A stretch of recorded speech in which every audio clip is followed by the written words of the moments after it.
Hello there, and welcome to Cosmic Dreams Universe. I am so glad you found your way here tonight. Maybe the day was long and heavy and full of things that asked too much of you. Maybe your mind is still spinning, still replaying conversations that ended hours ago, still holding on to worries that have no business keeping you awake. Or maybe you are simply the kind of person who finds it easier to drift off when something quiet and beautiful is filling the background of your thoughts. Either way, you are exactly where you need to be, right now, in this moment. Tonight, we are not going outward. We are not traveling to distant galaxies, or floating through the rings of Saturn, or drifting past the edge of the observable universe. Tonight, our journey is far more intimate than any of that. Tonight, we are going somewhere that every single human being visits every night, and yet almost nobody truly understands. We are going into the dream world, that strange, luminous, sometimes terrifying, sometimes heartbreakingly beautiful territory that your mind steps into the moment your eyes close and the waking world releases its grip on you. There are 100 truths waiting for us tonight. Some of them will surprise you. Some of them will make you feel quietly and deeply that you are not alone. Some of them will change the way you think about the hours you spend in the dark forever. And all of them will carry you gently, step by step, further away from the noise of the world and deeper into the mystery of your own sleeping mind. You do not have to hold on tightly to any of this. You do not have to take notes or remember every detail or stay perfectly awake. Just let the words wash over you like warm water over tired skin. Let your shoulders drop. Let your jaw loosen. Let your breath find its own slow, natural rhythm. And if these quiet journeys into science and wonder bring you a sense of stillness, consider liking and subscribing to Cosmic Dreams Universe. It helps other tired, curious souls find their way here too, one sleepy soul at a time. Now, let us sink into the beautiful dark and let the dream world begin. Every human being on Earth dreams, every single night. It does not matter if you remember your dreams or not. It does not matter if you swear with complete confidence that you never dream at all. The science is clear, and it is quietly astonishing. Every human being who sleeps dreams, multiple times, every night. What changes is not whether we dream, but whether the conscious mind manages to hold on to those experiences long enough to carry them back across the threshold into waking life. The forgetting is not a failure. It is simply the nature of that in-between territory where the dreaming mind lives. Somewhere right now, as you are listening to these words and feeling your body grow heavier, your brain is already preparing the stage for tonight's performance. Dreams are not random. They are emotional processing in disguise. For a long time, scientists believed that dreams were simply the brain misfiring during sleep, producing meaningless images and sensations as a kind of biological side effect. We now know that this is profoundly wrong. Dreams are purposeful. They are the mind's way of processing the emotional weight of waking life, sorting through experiences that were too complex, too raw, or too painful to fully absorb during the day. While your conscious mind rests, your deeper mind is working. It is filing, healing, integrating, and making sense of the world you lived through today. Tonight, whatever you are carrying, your dreaming mind will quietly begin to lighten the load. You spend roughly 6 years of your life inside your dreams. If you live to an average age and sleep a typical number of hours each night, you will spend approximately 6 years of your existence in the dream state. 6 full years. Not thinking about dreams, not reading about dreams, actually living inside them, breathing the air of completely fabricated worlds. feeling emotions that are entirely real within those worlds. Falling in love, running from things, flying, grieving, laughing, and discovering entire landscapes that exist nowhere else in the universe but inside the private theater of your own sleeping mind. 6 years is a long time to spend somewhere. It might be worth learning everything you can about where you go. The part of your brain responsible for logic mostly switches off during dreams. The prefrontal cortex, that region of your brain responsible for critical thinking, rational analysis, and the quiet inner voice that says, "Wait, this doesn't make sense," becomes significantly less active during the dream state. This is why impossible things feel completely normal inside your dreams. Why you accept, without question, that your childhood home has 17 floors it never had. Or that the person sitting across from you is simultaneously your mother and a stranger. Or that you are flying over a city that does not exist, and that all of this is perfectly, unremarkably fine. The logic filter is resting, and what remains is pure experience, pure emotion, pure presence. In your dreams, you do not think about living. You simply live. Dreams can feel more real than waking life.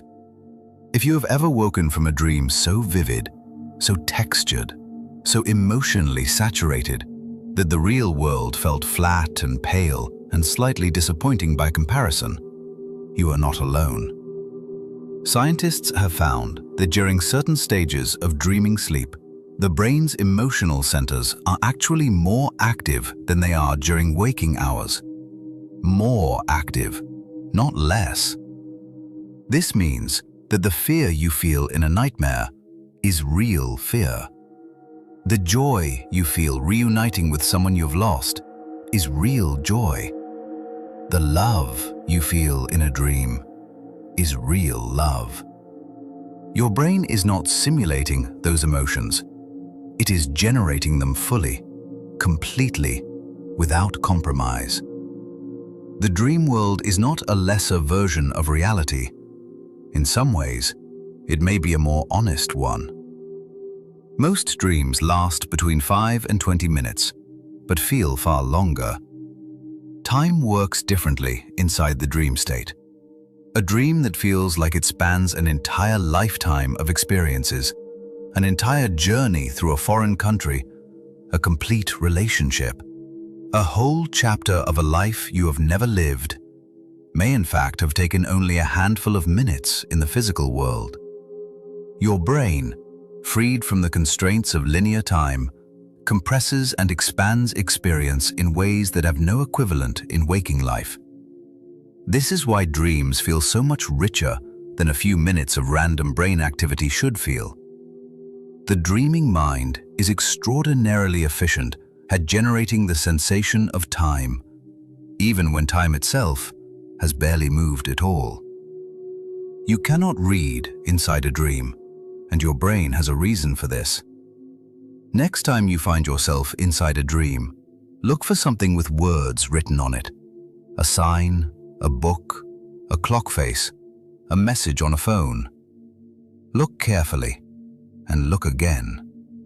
Almost universally, the text will be wrong. It will be blurred or shifting, or made up of symbols that are almost letters, but not quite. Or it will say something different every time you look. This happens because the language centers of the brain, the regions responsible for reading and producing written text, are among the areas that become least active during dreaming sleep. Your dreaming mind builds entire worlds from emotion and image and sensation, but it builds them without the capacity for precise language, and somehow that makes the dream world feel even stranger and even more true. Blind people dream too, but their dreams are built differently. People who have been blind since birth dream in ways that do not involve visual imagery at all. Their dreams are instead rich with sound, smell, touch, taste, and emotion. They are fully immersive, fully vivid, fully real, simply constructed from an entirely different set of senses. People who lose their sight later in life often continue to experience visual dreams for years, sometimes for the rest of their lives, revisiting landscapes and faces they can no longer see while awake. This tells us something profound about the nature of dreaming. Dreams are not pictures. They are not movies. They are experiences, assembled from whatever materials the mind has available to it. The dreaming self finds a way. It always finds a way. Animals dream too, and the evidence is quietly heartbreaking. Watch a sleeping dog long enough, and you will almost certainly see it. The legs beginning to twitch, the eyes moving beneath closed lids, a soft whimper or a muffled bark. Rats, when they sleep after running a maze, show brain activity patterns during their dreams that precisely mirror the activity of navigating the maze while awake. They are dreaming of the path. Birds show REM sleep patterns. Cats show clear signs of dreaming. Even some fish and reptiles show evidence of sleep states that share characteristics with the dreaming sleep of mammals. We are not the only creatures who disappear into an interior world when the lights go out. Every night, across this entire planet, in forests and oceans and fields and quiet homes, countless living things close their eyes and go somewhere else together. Your brain generates an entirely new world from almost nothing. When you fall asleep tonight and begin to dream, your brain will construct a complete, three-dimensional, fully populated world from scratch, without a blueprint, without external input, without anyone helping. It will build environments you have never visited, fill them with people you have never met, generate weather and gravity and ambient sound and the smell of things that do not exist, and deliver it all to your consciousness as a seamless, uninterrupted experience of being alive somewhere else. This is one of the most astonishing things the human brain is capable of, and it happens every single night, for every person on Earth. In the dark and the quiet, your mind is always building something. Even now, it has already begun. Nightmares exist to protect you, not to punish you. Nightmares are not a malfunction. They are not a sign that something is wrong with you, or that your subconscious is broken, or that the universe is sending you warnings. They are, in their deepest purpose, a form of preparation. The dreaming mind uses nightmares to rehearse responses to threatening situations, to process fears that feel too dangerous to examine while awake, and to work through trauma in a contained and ultimately safe environment. The fear is real. The danger is not. And somewhere in that distinction is the gift.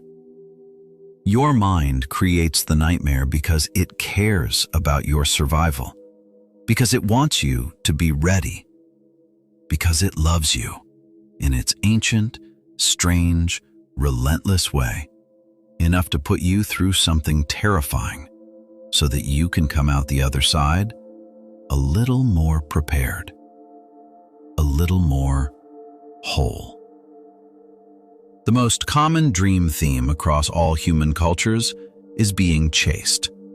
Across every continent, every culture, every historical period for which we have records, the experience of being chased in a dream is universal. It does not matter whether you live in a city apartment or a rural village. It does not matter what language you speak, or what gods you pray to, or what you ate for dinner. At some point in your life, you have almost certainly found yourself running in a dream. Running from something dark and fast and inevitable. Running and never quite getting away.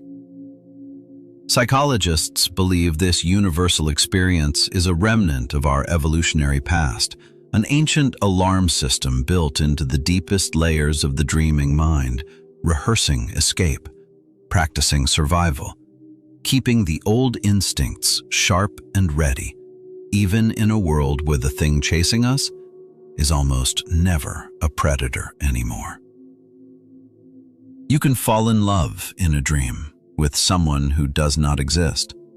The human brain, while dreaming, is capable of generating entirely fictional people who have never existed, who have no counterpart in waking reality, and investing them with such depth, such specificity, such warmth and presence that you can fall completely and genuinely in love with them. You can feel the weight of their particular way of looking at you. You can know the exact sound of their laugh. You can feel the specific texture of belonging that exists only in their presence. And then you wake up, and they are gone. And the grief of that loss is completely real. Your brain created a person from nothing, gave you everything, and then took it away. And somewhere in that strange, aching experience is one of the most honest things dreams ever show us about the nature of longing. Recurring dreams are your subconscious knocking on the same door. If you have a dream that comes back again and again, the same place, the same situation, the same feeling of something unresolved, your deeper mind is trying to tell you something. Recurring dreams are not a glitch. They are a persistence. They are the subconscious mind returning, patiently and repeatedly, to an experience or an emotion that has not yet been fully processed, fully understood, or fully released. The dream keeps coming back because the door it is knocking on has not yet been opened. When the feeling behind the recurring dream is finally faced, finally felt, finally integrated into your waking understanding of yourself, the dream almost always stops. Not because it gave up, but because it was finally heard. You are partially paralyzed every time you dream. During REM sleep, the stage of sleep most associated with vivid dreaming, your brain sends signals down the spinal cord that actively suppress movement in your major muscle groups. You are, for the duration of your dreams, physically unable to act out what is happening in your mind. This mechanism exists for a very practical reason. Without it, you would physically run from the things chasing you in your nightmares. You would act out every dream with your actual body. The paralysis is a protection. It is your nervous system being wise and careful, holding your physical self still and safe, while your dreaming self runs and flies and fights and loves and does every impossible thing that the waking world never allows. Some people experience sleep paralysis and briefly inhabit both worlds at once. Sleep paralysis occurs when the mind wakes before the body does, before the signal suppressing movement has been fully lifted. In those moments, a person is conscious, aware of their real surroundings, but completely unable to move. And sometimes, the dreaming mind continues to generate images, imposing them onto the waking world. This is where the oldest, most terrifying folklore in human history comes from. The shadowy figure standing in the corner of the room, the pressure on the chest, The sense of an invisible presence, watching, waiting. Every culture in the world has its own name for this experience. Every mythology has its own explanation. But the science is simply this. For a few seconds, you are between worlds, and the border between dream and waking is a stranger place than either one alone. Dreams process grief in ways that waking life cannot. In the months and years after losing someone deeply loved, many people report dreams in which that person returns. Sometimes the dream is joyful. Sometimes it is painful. Sometimes it is simply ordinary. The person is simply there, doing ordinary things, being present in the way they always were. Grief researchers have found that these visitation dreams, as they are sometimes called, serve a genuine therapeutic function. They allow the dreaming mind to continue the relationship for a little while longer, to say the things that never got said, to feel the presence that waking life can no longer provide. Your dreaming mind does not accept loss easily. It keeps reaching back into the place where the people you love are still, somehow, inexplicably, there. Lucid dreaming is the ability to know you are dreaming while still inside the dream. A lucid dream is one in which the dreamer becomes consciously aware that they are dreaming and, in some cases, begins to exercise a degree of control over what happens next. People who experience lucid dreams describe the sensation as one of the most extraordinary experiences available to a human being. The sudden realization that the entire world around you is a creation of your own mind, that you can change it, shape it, fly through it, speak to any person in it, that the only limit is the power of your own imagination. Some people spend years developing the ability to lucid dream. Others stumble into it by accident. But once you have experienced the moment of waking up inside a dream, the world outside that dream never quite looks exactly the same again. Your dreaming mind can solve problems that your waking logic cannot crack. Some of the most significant breakthroughs in human history arrived through dreams. The chemist Auguste Kekulé discovered the ring structure of the benzene molecule after dreaming of a snake biting its own tail. Paul McCartney woke one morning with the entire melody of Yesterday playing in his head, so certain he had heard it somewhere before that he spent weeks asking people if they recognized it. Mary Shelley found the seed of Frankenstein in a waking dream. Thomas Edison would deliberately nap with a steel ball in his hand, so that the moment he drifted into sleep and his muscles relaxed, the ball would fall and wake him, allowing him to capture the ideas that lived in the threshold between waking and dreaming. Your sleeping mind is not a lesser version of your waking mind. In some ways, it is the braver one. The one willing to make connections that daylight is too cautious to allow. The colors in your dreams depend on the era you grew up in. Researchers studying dream reports across different generations made a surprising discovery.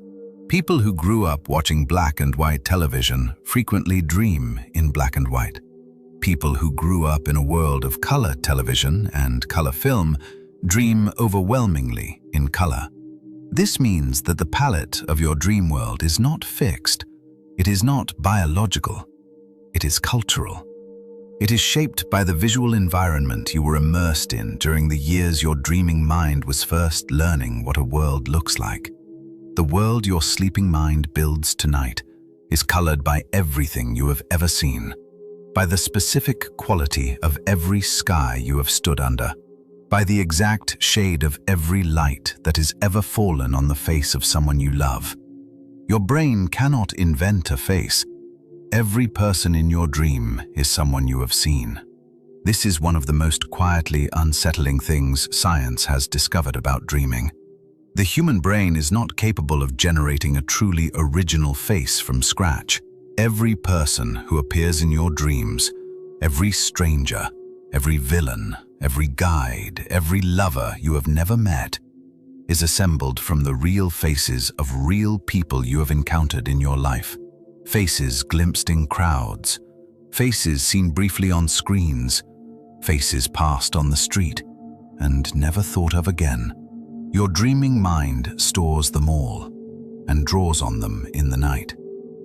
Somewhere in the crowd of your dreams tonight, there are people you have already met, people you have already looked at, people who are still, somewhere in the world, entirely alive and completely unaware that you are dreaming of them. Dreaming may be how your brain rehearses empathy. During dreaming sleep, the brain's mirror neuron systems remain highly active. These are the neural mechanisms responsible for allowing us to understand and feel what other people experience. The biological foundation of empathy. When you dream of another person in distress, when you feel their fear or their longing or their love from inside the dream, your brain is exercising the same pathways that allow you to be kind and present and genuinely understanding when you are awake. Dreams may be, in part, a nightly practice in the art of being human, a rehearsal for connection, a quiet training ground for the capacity to feel what it is like to be someone other than yourself. And perhaps that is one of the most beautiful truths about the dream world. Even while you sleep, even while the waking world fades away, your mind continues reaching outward, continues learning, continues feeling, continues connecting. Night after night, dream after dream, in the beautiful darkness behind your closed eyes. And somewhere, as you drift deeper into rest, your dreaming mind is already preparing tonight's journey, a journey built from memory, emotion, imagination, and wonder, waiting patiently, just beyond the edge of sleep. The feeling of falling in a dream is ancient. Almost everyone has experienced it. The sudden lurch, the stomach dropping, the split second of absolute freefall just as you are drifting off to sleep, followed by a violent jerk that startles you fully awake. This experience is called a hypnic jerk, or a sleep start. It happens at the threshold between wakefulness and sleep, as the brain begins to shift modes. One theory is that it is an ancient evolutionary reflex, a remnant of the times when our ancestors slept in trees, and the relaxation of the muscles as sleep approached could mean the beginning of a very dangerous fall. The brain, catching the first sign of that muscle relaxation, fires a warning. It is millions of years old, that feeling. The oldest thing you will feel tonight may be the first thing you feel as you begin to go under. Your sense of smell almost never appears in dreams. Of all the senses, smell is perhaps the most powerfully connected to memory and emotion in waking life. And yet, in dreams, smell is almost entirely absent. Most dreamers report that their dream worlds are rich with sight, sound, touch, and even taste, but that they almost never smell anything in a dream. The olfactory system, which processes scent, is wired differently from the other senses, and this difference may explain why it does not translate easily into the dream state. Interestingly, people who can smell in their dreams are rare, and research suggests that this ability may be connected to a particularly vivid and integrated form of dreaming. If you have ever smelled something in a dream, if you have ever caught the scent of rain or bread or a specific person in the middle of a dream, you are among the few. People who are born with certain conditions never experience visual imagery in any form. Approximately 2 to 5% of the population has never experienced visual mental imagery of any kind. When they close their eyes and try to picture something, anything, they see nothing. Not darkness, simply nothing. No image, no color, no form. This condition is called aphantasia.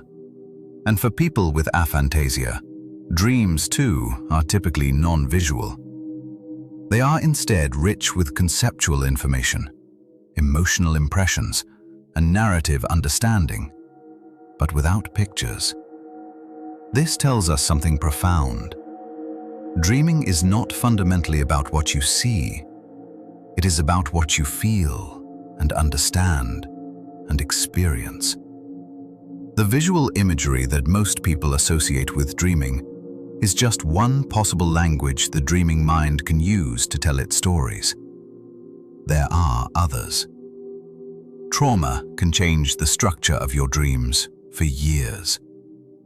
People who have experienced significant trauma often report changes in their dream life that persist long after the traumatic event itself has passed. Nightmares that replay the experience. Dreams with altered endings where the mind attempts to rewrite the outcome. Dreams of escape, of safety, of finally arriving somewhere that the waking world still does not feel like. The dreaming mind is deeply invested in healing from trauma. It keeps returning to the wound, not to reopen it, but to find a way through it. Trauma-focused dream processing is one of the oldest forms of psychological healing that human beings have engaged in, long before we had clinical words for what we were doing. The sleeping mind has always known what needed to be worked on. Children dream differently from adults, and their nightmares are different too. Young children's dreams tend to be simpler, more archetypal, and less narratively complex than the dreams of adults. They feature animals more frequently, large animals, threatening animals, animals that chase. Researchers believe this is connected to the early developmental stages of the brain's threat detection systems, which are particularly active in early childhood. As children grow and their social world expands, their dreams become more complex, more populated with other people, more reflective of the social and emotional challenges of their lives. A child's dream world mirrors the development of their inner life. And if you could go back and walk through the dreamscapes of your own childhood, you would find a world that was simpler in some ways, and in other ways, far more wild and strange and ancient than anything your adult mind visits now. The dream state may be where creativity is most purely alive. In the dream state, the brain makes connections between concepts, memories, emotions, and images that the rational waking mind would never permit. The internal critic is quiet. The rules of logic are suspended. The social filters are offline. What remains is pure, unfiltered associative thinking. The kind of thinking that produces art and music and scientific insight and poetry and every form of human creativity that surprises even its creator. Many artists describe their creative process as a form of controlled dreaming. Many musicians describe songs arriving fully formed from somewhere outside of conscious thought. The dream state is not separate from creativity. The dream state may be the place where creativity lives when it is not performing for the waking world. Dream amnesia sets in within 10 minutes of waking. Even the most vivid, most emotionally saturated dream begins to fade almost immediately upon waking. Within 5 to 10 minutes of opening your eyes, if you have not taken steps to consciously preserve it, up to 90% of the dream content will be gone. Not blurred or vague, gone. The mechanisms behind this rapid forgetting are not fully understood, but it appears to be related to the specific neurochemical environment of the sleeping brain, an environment in which the chemicals responsible for forming stable, long-term memories are significantly reduced. This is why the practice of keeping a dream journal, the habit of writing down what you remember the moment you wake, can feel so revelatory. You are not making new memories. You are catching the ones that are already disappearing before they vanish entirely. Sleepwalking is the body following a dream. Sleepwalking occurs when the mechanism that keeps the body physically still during dreaming sleep fails to engage fully, leaving the dreamer free to move their physical body while their conscious mind remains in the dream state. A sleepwalker is not awake. They are not aware of their physical surroundings in any meaningful sense. They are somewhere else entirely, following a dream narrative through a world that their physical body can navigate, but their dreaming mind cannot fully see. It is one of the most vivid demonstrations of the boundary between dreaming and waking being permeable. The two states are not always completely separate. Sometimes they overlap. Sometimes the dream walks out of the bedroom and wanders through the house. Some cultures believe that the dream world is more real than this one. There are indigenous cultures around the world, in Australia, in the Americas, in Africa, that do not treat the dream world as a lesser or less reliable version of waking reality. They treat it as a parallel reality, equally valid, equally important, sometimes more authoritative. The Australian Aboriginal concept of the dream time describes a fundamental layer of reality, the place where the world was created, where ancestors still live, where the laws that govern existence were first established. In these traditions, the ability to navigate and interpret the dream world is a skill, a gift, a responsibility. The dreamer is not a passive recipient of random brain activity. The dreamer is a traveler, moving through territories that matter. And somewhere in that ancient understanding, there may be more truth than modern science has yet been willing to sit with. Dreaming increases after major life changes: weddings, divorces, new jobs, losses, moves, the birth of a child. Any significant life transition tends to produce a marked increase in dreaming activity.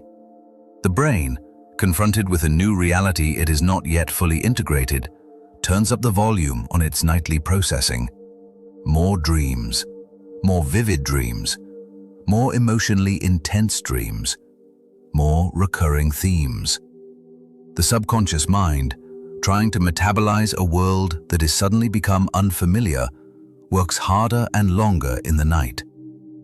If your dream life has recently become more active or more intense, it may simply be that your sleeping mind is working overtime, trying to make sense of something, trying to catch up, trying, patiently and persistently, to help you find your footing in a world that is recently shifted beneath your feet.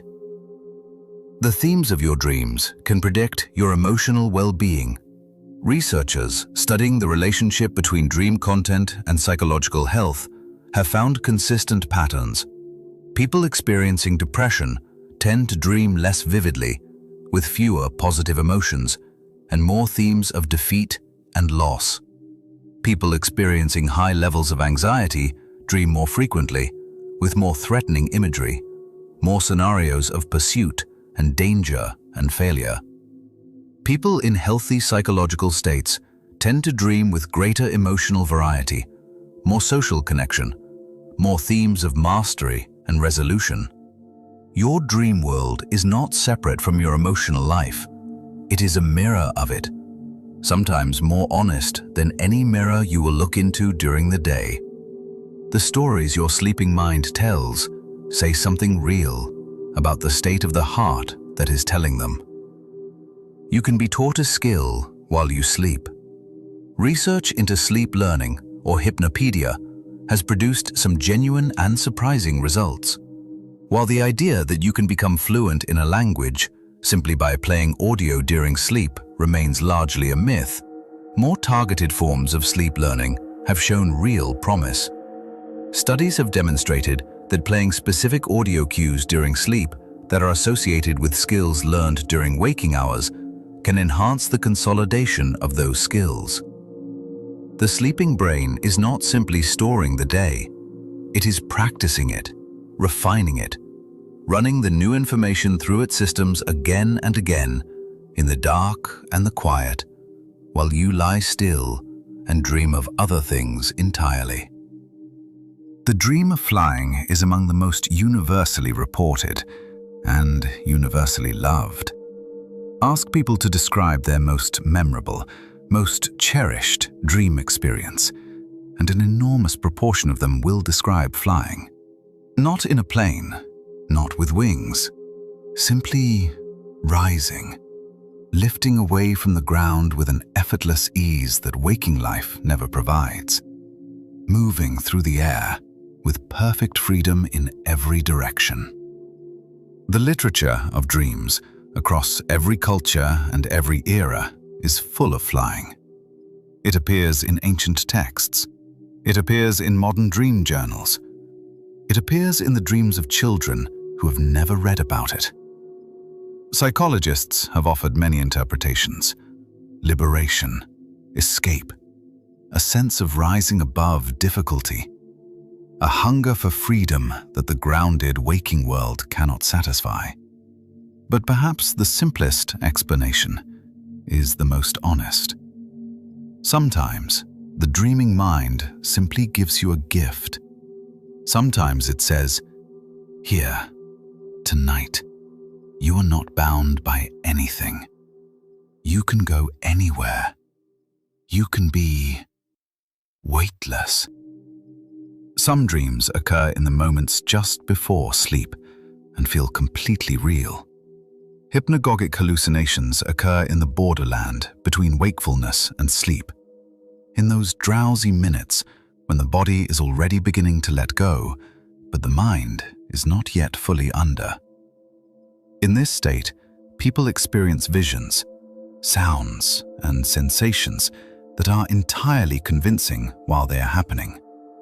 A voice calling your name, a flash of a face, the sensation of the floor tilting, the smell of something that is not there. These experiences are not dreams in the traditional sense, because you are not yet fully asleep. But they are a doorway, a first glimpse of the world that is waiting for you on the other side of consciousness. They are the dream reaching up toward the waking world, extending a hand and inviting you to come down. Your dreams know things your waking mind refuses to acknowledge. There is a well-documented phenomenon in which the dreaming mind surfaces truths that the conscious mind has been suppressing or avoiding. The relationship that is wrong for you, but that you are not yet ready to leave. The career path that no longer fits the person you have become. The grief that you have been telling yourself you are over. The anger that you have been performing peace over. The dreaming mind does not participate in the performances of waking life. It has no interest in appearances or social acceptability or the stories you tell other people about how you are doing. It simply knows. And it will keep showing you what it knows in increasingly vivid and insistent ways until the waking mind finally agrees to look. The oldest written record of dreams is 4,000 years old.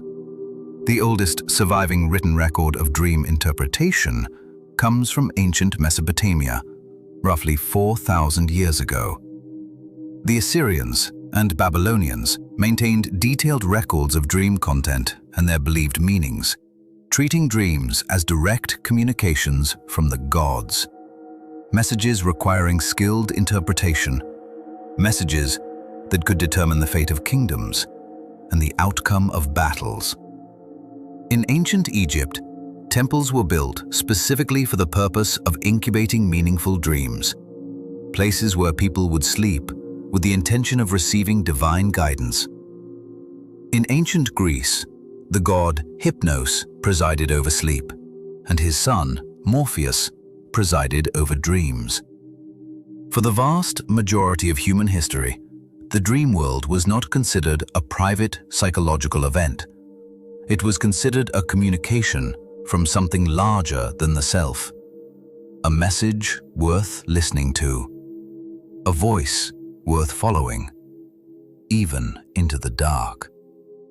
Your brain generates its own light show during dreams.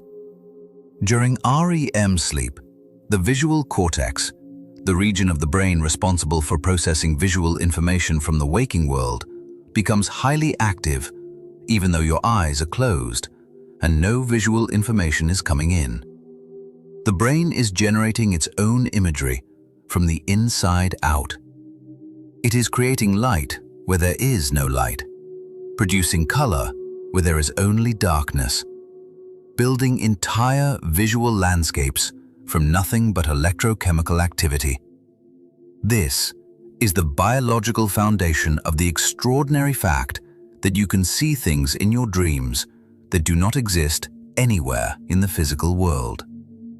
Your brain is its own cinema, its own light source, its own universe builder. And every night, it puts on a private showing just for you. Certain foods can make your dreams more vivid. Cheese has a long, popular reputation for producing strange or vivid dreams. And while the evidence is mixed, there is something genuine in the connection between diet and dream experience. Foods that affect the levels of certain neurotransmitters, particularly serotonin and melatonin, can influence the quality and intensity of REM sleep, and therefore the quality and intensity of dream experience. Spicy foods, eaten late, can disrupt sleep architecture in ways that make dreams feel more jagged and intense. Some herbal supplements have been associated with increased dream vividness. Your body and your dreaming mind are not separate systems. What you put into your body during the day shows up, in some form, in the world your mind builds for you at night. In your dreams, you are always the author, even when you feel like the victim. One of the most profound realizations that comes from sustained engagement with dream work is the understanding that every character in your dreams, every villain, every stranger, every monster, every pursuer, is a creation of your own mind. Not a message from outside, not an external threat. A part of yourself, given a separate form, given a role to play in a story your deeper mind is trying to tell. The pursuer in the nightmare is not chasing you from outside. The pursuer is you, some part of yourself that you have not yet faced, not yet integrated, not yet been willing to turn around and look at directly. And when you do turn around in the dream, when you stop running and face whatever is behind you, almost universally, it stops. It stops, and it changes. And sometimes, it offers you something you did not expect. Sleeping more increases dream recall and the richness of dream content. One of the simplest and most reliably effective ways to enhance your dream life is simply to sleep more. The majority of vivid REM dreaming occurs in the final hours of a sleep cycle. If you are consistently cutting your sleep short, setting an alarm that yanks you out of sleep before your cycles have completed naturally, you are cutting your dream life short. You are waking yourself up before the richest material has had a chance to emerge. Tonight, if you are able, let yourself sleep a little longer. Let the alarm wait. Let the cycles complete. Let your dreaming mind finish what it starts. Whatever is waiting for you in the final chapter of tonight's dream might be the most important part. Some people dream entirely in third person, watching themselves from outside. Most people experience their dreams from a first-person perspective, behind their own eyes, inside their own body, inhabiting the dream as themselves. But a significant minority of dreamers report regularly experiencing their dreams from a third-person perspective, watching themselves in the dream as if watching a film, observing their own actions from outside as an audience member rather than a participant. Researchers are uncertain what drives this difference. Some suggest it may be related to how the dreamer processes self-image and identity. Some suggest it may reflect a more detached psychological relationship with one's own experience. But perhaps it is simply another reminder that the dreaming mind finds its own way of watching, and there is no single correct way to be the witness of your own story. Your dreams are affected by the temperature of the room you sleep in. The physical environment your body inhabits during sleep has measurable effects on the content and quality of your dream experience. A room that is too hot is associated with more negative dream content, more disturbing imagery, more fragmented and less satisfying sleep. A room that is cooler, closer to the temperature at which your body's core temperature naturally falls during sleep, tends to produce deeper, more restful sleep cycles and richer, more integrated dream experiences. Your body needs to cool slightly to move into the stages of sleep where the most vivid dreaming occurs. Tonight, if your room is cool, if your body is comfortable, if there is nothing pulling your attention back to the surface, the conditions are exactly right for something extraordinary to happen in the quiet architecture of your sleeping mind. The dream world is where your deepest fears come to teach you. Every fear that lives in the dreaming mind is, at its root, a fear that belongs to your waking life. The monster that pursues you in the nightmare is not a random invention. It carries the energy of something specific, something you are avoiding, or something you have not yet been able to face, or something that happened a long time ago and was never fully resolved. The dreaming mind transforms these fears into images, because images are the language it speaks most fluently. It is not trying to terrify you. It is trying to make something visible. It is trying to show you something you cannot see in the daylight, something that needs to be seen. And if you can find the courage, even in the half-awake moments after a nightmare, to sit with the image rather than push it away, you might find that what was chasing you was not a monster at all. It was something that simply needed to be held. Dreams may continue to reflect the world as it was, long after it changes. People who lose a limb frequently continue to dream of themselves as whole and physically complete for years, sometimes for the rest of their lives. People who have left a long relationship often continue to dream of their partner as though the relationship is still intact. People who have moved away from a childhood home continue to dream of its specific geography, its particular rooms and staircases and corners, with a fidelity that time does not diminish. The dreaming mind is conservative. It updates slowly. It holds on to the shapes of the past, with a tenderness that waking life often cannot afford. In your dreams tonight, some version of your world as it once was is still perfectly, exactly intact. Tonight's dream is already waiting for you. Somewhere beneath the words you are hearing now, beneath the weight of your body growing heavier on whatever surface is holding you, beneath the slowing rhythm of your breath and the quieting of your thoughts, it is already there. The world your sleeping mind will build for you tonight the people it will populate it with, the landscapes it will offer, the emotions it will surface and sort and gently process, the creative leaps it will attempt, the fears it will try to transform, the gifts it will try to give you. You do not have to go looking for it.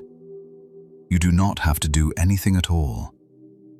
You only have to let go of the last small grip your waking mind is maintaining on the surface of today, and allow yourself to fall slowly, gently, completely into the beautiful, waiting, dark. Your sleeping mind is the bravest part of you. It goes places the waking mind refuses to go. It faces things the daylight self cannot bring itself to look at. It sits with grief that the busy hours of the day leave no room for.